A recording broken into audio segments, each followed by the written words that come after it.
Hi friends, ನಾನಿವತ್ತು ಮಸಾಲೆ rice ಮಾಡ್ತಾ ಇದ್ದೀನಿ. ಇದಕ್ಕೆ ನಾನು ಒಂದು ಆನಿಯನ್ ತೊಗೊಂಡಿದ್ದೀನಿ, 4-5 ಹಸಿಮೆಣಸಿನ್ಕಾಯಿ, ಒಂದು ಟೊಮ್ಯಾಟೊ ಮತ್ತು ಹ್ಯಾಂಡ್ಫುಲ್ ಆಫ್ ಪುದೀನ ಮತ್ತು ಕೊತ್ತಂಬರಿ ಸೊಪ್ಪು, ನಂತರ dry masala, ginger garlic paste ಕೂಡ ಬೇಕಾಗುತ್ತೆ.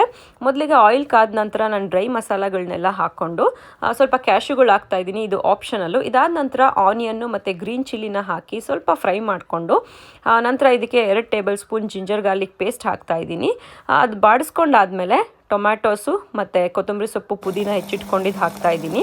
ಇದನ್ನು ಸ್ವಲ್ಪ ಬಾಡಿಸ್ಕೊಂಡ್ಬಿಟ್ಟು ಇದಕ್ಕೆ ನಾನು 2 tablespoon coriander powder, 1 tablespoon garam masala, ಸ್ವಲ್ಪ ಚಿಟಿಕೆ ಅರಿಶಿನ ಮತ್ತು ಉಪ್ಪು ಹಾಕಿ ಮಿಕ್ಸ್ ಮಾಡ್ಕೊಳ್ತಾ ಇದ್ದೀನಿ. ಈಗ ನಾನು ಅಕ್ಕಿ ಹಾಕ್ತಾ ಇದ್ದೀನಿ. ಎಷ್ಟು ಅಕ್ಕಿ ಹಾಕಿರ್ತೀನೋ ಅದ್ರ ಡಬ್ಬಲ್ ವಾಟರ್ ಹಾಕ್ತಾ ಇದ್ದೀನಿ. ವಾಟರ್ ಹಾಕಿದಾದ್ಮೇಲೆ ರುಚಿಗೆ ತಕ್ಕಷ್ಟು ಉಪ್ಪು ಹಾಕಿಬಿಟ್ಟು ಅದಾದ ನಂತರ ನಿಂಬೆ ರಸ ಹಿಂಡಿ ಕುಕ್ಕರ್ ಮುಚ್ಚಿ ವಿಷಲ್ ಬಂದಮೇಲೆ ಕುಕ್ಕರ್ ರಿಮೂವ್ ಮಾಡಿದ್ರೆ ಮಸಾಲ ರೈಸ್ ರೆಡಿ. ಇದಕ್ಕೆ ನೀವು ಬಿರಿಯಾನಿ ರೈಸ್ ಅಂತ ಕೂಡ ಹೇಳ್ಬೋದು. ಸಖತ್ ಟೇಸ್ಟಿಯಾಗಿರುತ್ತೆ. ಟ್ರೈ ಮಾಡಿ.